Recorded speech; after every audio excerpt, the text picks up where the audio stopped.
புதுமை பெண் திட்டம். இந்த திட்டத்தை மூவலூர் ராமாமிர்தம் அம்மையார் உயர்கல்வி உறுதி திட்டம் எனவும் அழைக்கலாம். இந்த திட்டம் எதற்காகன்னு பார்த்தீங்கன்னா, 6ஆம் வகுப்பு முதல் 12ஆம் வகுப்பு வரை அரசு பள்ளியில் படித்த மாணவிகள் உயர்கல்வியை தொடரும் பட்சத்தில் மாதம் ரூபாய் 1000 நிதியுதவி வழங்குவதற்காக உருவாக்கப்பட்ட திட்டம் தான் இந்த திட்டம். அதாவது உயர்கல்வி பயில உள்ள அரசு பள்ளி மாணவிகளுக்கு மாதந்தோறும் ரூபாய் 1000 வழங்கும் திட்டம் தான் இந்த திட்டம். உயர்கல்வி நிறுவனங்களில் அரசு பள்ளி மாணவர்களின் சேர்க்கை விகிதத்தை அதிகரிப்பதே இதன் முக்கிய நோக்கமாக கருதப்படுகிறது. மேலும் இந்த திட்டமானது 2 கட்டமாக செயல்படுத்தப்பட்டு வருகிறது.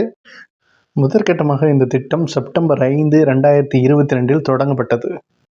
இதில் கிட்டத்தட்ட 1,16,342 மாணவிகள் இடம்பெற்றனர்.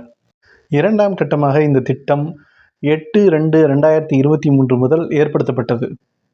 2ஆம் கட்டத்தில் கிட்டத்தட்ட 1,04,347 மாணவிகள் இடம்பெற்றனர். இடைநின்ற 12,000 மாணவிகள் மீண்டும் உயர்கல்வி பயில தொடங்கினர் என்பது இந்த திட்டத்தின் சிறப்பாக கருதப்படுகிறது.